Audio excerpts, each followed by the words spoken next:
ആവശ്യം കേളി ഇത് മുഴുവൻ വേണം മുഴുവൻ കടയല്ലേ ഞവണിക്കൊക്കെ എന്താ വിലയെന്നറിയോ? ഞവണിക്കല്ല അത് കവടിയാണ്. ഗുബൂലിലെണ്ണം വെച്ചോ. അതൊക്കെ പിന്നെടുത്ത് വെച്ചാൽ മതി. ഓം നീക്കോനാച്ച ഇരുന്നോളൂ. നിങ്ങളും ഇരുന്നോളിക്കോളുക.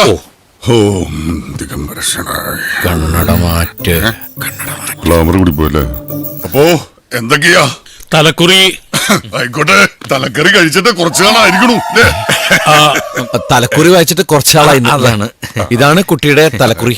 ഓഹോ തമ്പുരാനോട് നക്ഷത്രം ചോദിക്കേ. ഇപ്പൊ എന്തിനാ നക്ഷത്രം? ക്രിസ്മസ് വെച്ച് കടവട്ടി? അതല്ല, തമ്പുരാന്റെ നക്ഷത്രം മൂലല്ലെന്ന് ചോദിക്കേ. തമ്പുരാന്റെ നക്ഷത്രം മൂലം അല്ലേ? അതെ. മുഖത്ത് എഴുതി വെച്ചിരിക്കണു. മുഖം മൂലത്തിന്റെ കണ്ണാടി. മൂലം വെച്ചൊരു ശ്ലോകം ചെല്ല്. വാവച്ച് കല്യാണം തെറ്റും. പിന്നെയാണ് മൂലം വെച്ച്. അല്ല, ഞങ്ങൾക്കറിയേണ്ടത് ഇവളുടെ വിവാഹം, ആയുസ്. കോടി കഷ്കം എന്തെങ്കിലുമൊക്കെ പോറ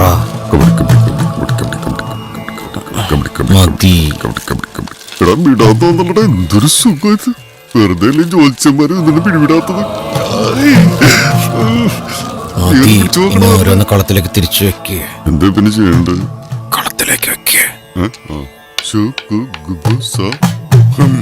ഇനി ഏതെങ്കിലും ഒരു മലയാള മാസം പറ. കന്യമതിയാ. അത് പാട്ടിയുടെ മാസല്ലേ? ചിങ്ങമാസത്തിന്റെ ശ്ലോകം ചൊല്ലേ. ചിങ്ങമാസം വന്നു ചേർന്നോ നിന്നെ ഞാൻ സ്വന്തമാക്കും. ഈ കുട്ടിയെ മറ്റാരോ സ്വന്തമാക്കിയിട്ടുണ്ടല്ലോ. ഡോക്ടറോടും ജോത്സ്യനോടും കള്ളം പറയുന്ന. അത് അബദ്ധത്തിൽ പുടവ കൈമാറിപ്പോയതല്ലേ? അതിന് പ്രായശ്ചിത്വം ചെയ്തിട്ടുണ്ടായിരുന്നു. അതെ, പ്രായശ്ചിത്തം കഴിഞ്ഞ സ്ഥിതിക്ക് അടുത്ത ഒരു വിവാഹം. No chance. കുട്ടിയുടെ ആയുസൊന്ന് നോക്കിയാൽ. അതെ, ആയുസിന്റെ കബടി. ഈ കുട്ടി മരിക്കേണ്ട സമയം കഴിഞ്ഞിരിക്കണു.